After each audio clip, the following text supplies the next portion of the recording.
So, guys, let's have a chat for a minute. Let's just have a chat. Just you and I. We're just gonna have a chat.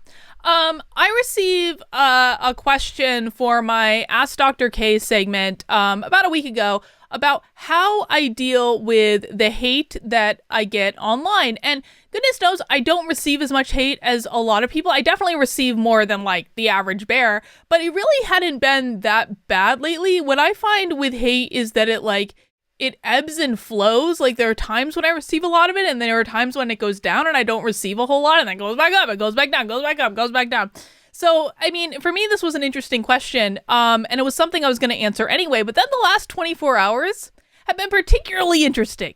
And I really don't want to go into the drama of it all. If you guys really want to see the drama post, you're going to want to join my locals, because that's where I made the drama post with lots of swearing and all this stuff. But long story short, a very special person whose minions love to harass me was on the high-profile show of another special person yesterday. I had no idea that any of this was even happening until I started receiving harassing posts online. And, I don't know. I have no idea. I have no idea why it triggered it towards me. Probably because, a lot of people compare me with Tim Pool.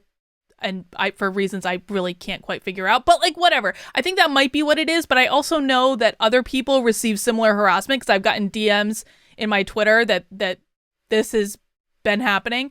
So it really, I tell that story because there was, a really dramatic uptick. And, I fought back against it. And that, of course, provoked them even more. You always have to... You always have to be the best judge of whether or not you choose to fight back. Oftentimes fighting back can provoke more hate, but oftentimes it can also put a line in the sand to say, I'm not going to put up with this crap.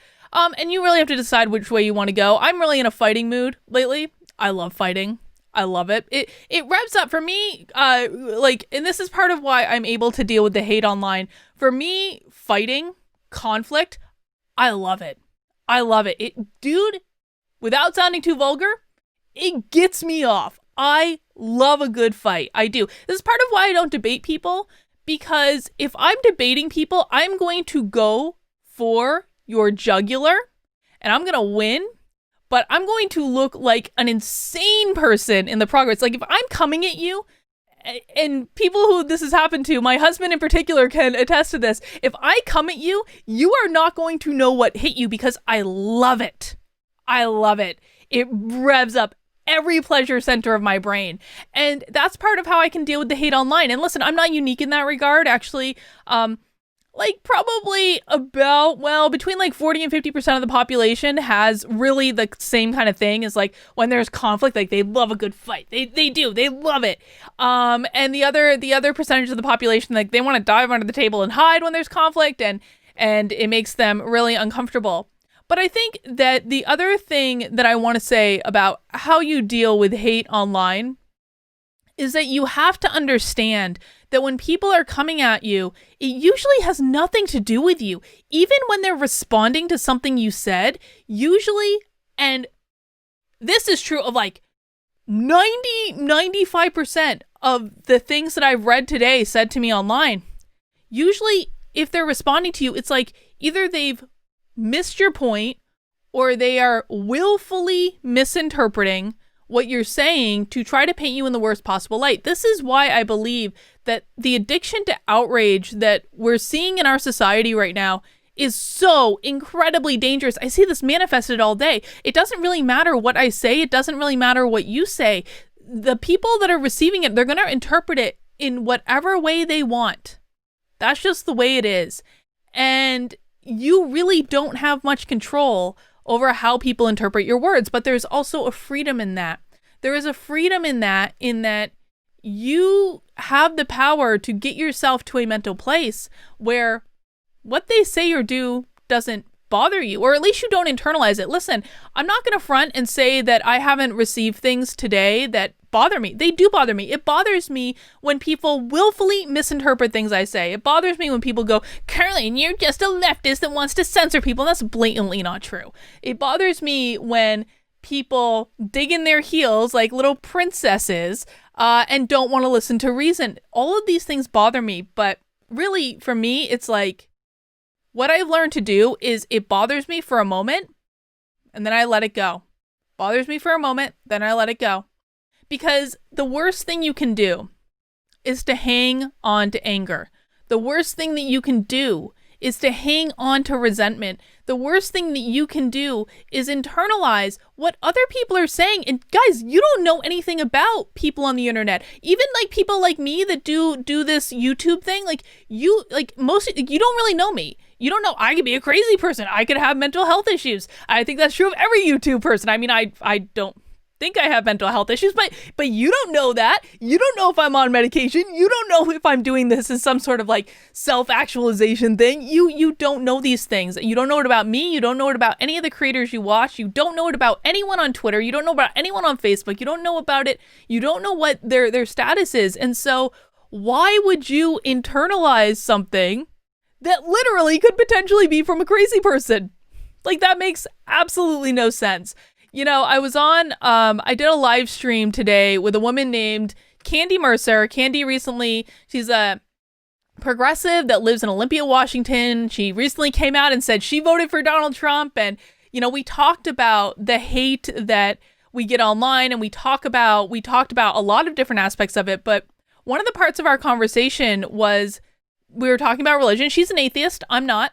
I'm not a Christian, but I'm a highly spiritualized person. And one of the things that I really think saved me from becoming addicted to anger, becoming addicted to outrage, being these things that I can't stand online, because quite frankly, guys, 5 years ago, I would have been very, very susceptible to this.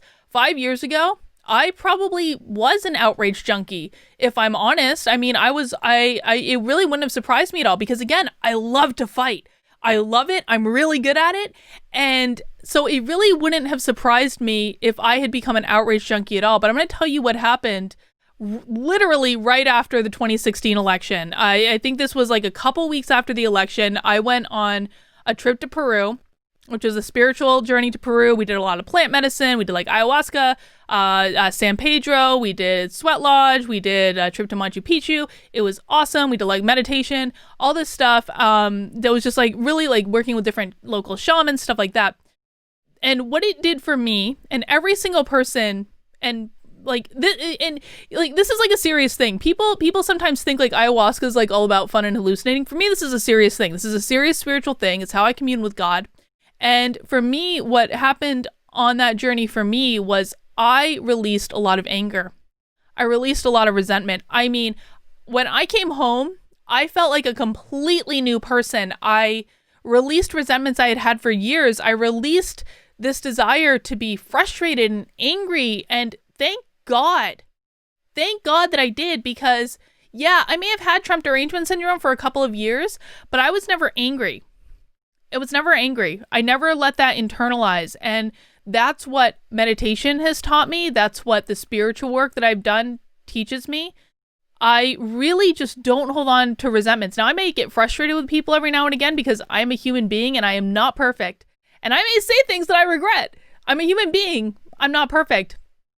But I really try very hard not to hang on to resentment and not to hang on to anger. And I think that absolutely helps when you're dealing with hate online, because it's like you realize that these are people, most oftentimes when you're receiving hate online, these are people who are very actively holding on to resentments and anger. And the reason they're putting so much out there, they're putting it on to other people, they're putting it on to you, whoever, it doesn't matter, is because they haven't learned how to release it in and of themselves. Like, I shitpost online sometimes. I do it on Twitter. I'm not supposed to swear, whatever. I S-post on Twitter quite a bit because I find it fun. I find it invigorating. But I never do it with the intention of anyone experiencing long-term consequences. You get a few negative tweets, man. That's not... I'm sorry, like, if you don't have a lot of Twitter followers and you aren't used to receiving negative tweets, I know it seems like a big deal. I know it seems like the end of the world, but really it's over in like a flash. It's just a little kind of like nudge, it's like a poke. That's how I perceive that. I never want people to get canceled. I never want people to like get so agitated by it that they like, you know, deactivate their account or whatever. But that's not a big thing. Where was I going with that? That is a good question. I don't know. But like, okay, here it is. Like I don't have malice when I'm doing it to people. I don't. I think it's fun. It's like a game to me. And so I kind of have to treat hate as a really similar thing. I have to treat it as a game. I have to treat it as something fun. I have to treat it as something that's just like, this isn't even worth my time. Like, why would I even stress about this? I always find it so funny when people assume that I'm angry about something, or that I'm upset about something, or that something has hurt me, because most of the time it's just not true. And I feel so blessed that I've been able to, I mean, before this for years, I did really, really heavy spiritual work for basically all of 2016, or excuse me, part of 2016, all of 2017, and pretty much all of 2018. And I'm not doing as much of it anymore, but I really want to. Like, oh my God, this is going to be one of my first post-election trips. Is I got to get to a ceremony, man. That is when I don't know exactly where I'm going yet. I have some ideas.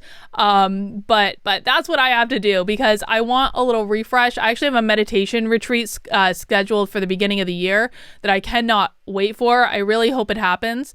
And I think that, you know, the reason I tell you guys this is that I think it's important to do this inner work. Now, you don't have to be a spiritual person.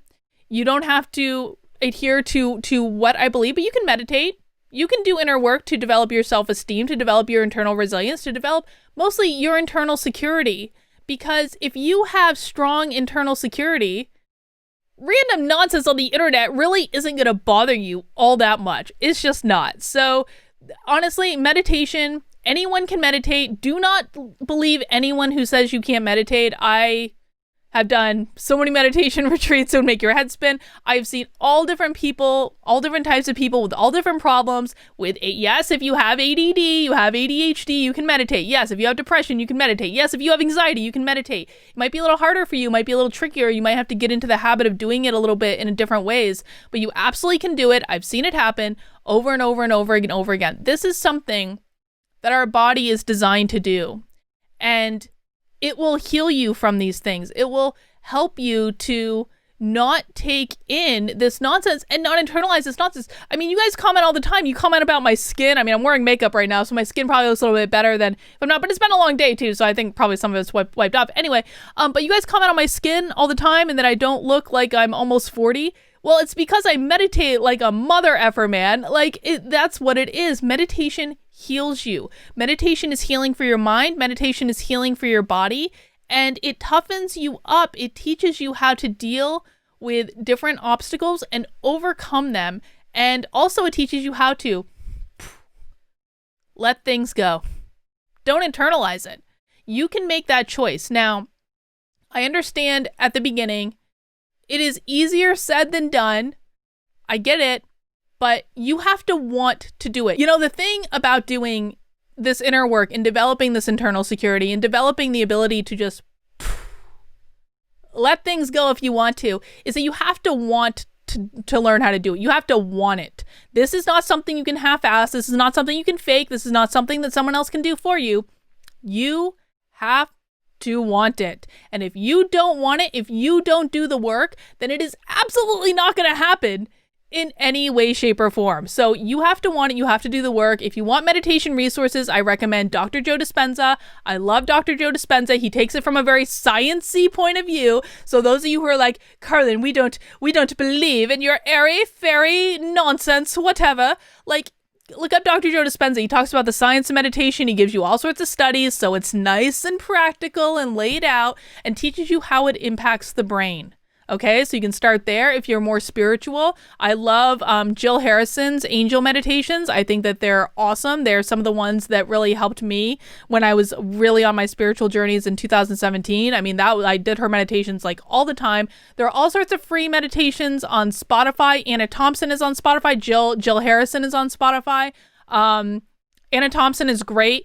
Her meditations are longer, so you really have to be ready for it. If you haven't meditated before, don't jump right in and do Anna Thompson because you're going to be sitting for about an hour, and it's really hard to meditate for about an hour when you first start. If you haven't done that before, Do something like the Zen app or the Calm app or the Headspace app. Things that give you just little tastes of meditation, just little tiny tastes so you can get used to it, so you can sit for 5 minutes. And then maybe after a week of doing 5-minute meditations, you up it to 10, and then maybe another week you up it to 15. You don't have to do everything right at the get-go. You don't have to be like, when I meditate, I mean, usually I don't usually really, I usually meditate before I go to bed. I usually don't meditate for anything less than 45 minutes to an hour. Like, it's actually rare for me to even go around 45 minutes. I usually try to do an hour. For me, it flies by like that. But again, I'm used to this. I've been doing this for a long time. You might not be there yet. That's okay. It's okay. You can start slow and build it up. But if you want to develop internal security, if you want to develop the way to just not internalize other people's nonsense, I mean, it's hard to go to Peru right now to do spiritual stuff. I don't even think you can. There are churches in the US that you can find that will let you do, spirit, if that's the way you want to go. But meditation is really the first step, guys. You don't need to jump. Like, I was crazy. I jumped right into it and I was like, I'm going to go do ayahuasca in Peru. And best decision in the world for me, but it's not the best decision in the world for everyone. I wouldn't trade it for anything. It has been a blessing in my life and on my journey. And for me, the benefit of going through these exercises for meditation and for plant medicine and releasing the anger that I had built up over the course of my life, because I had built up a lot of it, and releasing that addiction to outrage, releasing that desire to hold on to these grievances, it's the best thing that ever happened to me, and I wouldn't replace it for anyone. But that's where I would start. I would start with meditation. If you want to be able to deal with hate online or pushback from your loved ones or any of these things, I would start with meditation. All right, this has already gone way longer than I thought it would, but I hope you guys enjoyed that information, and I'll see you soon.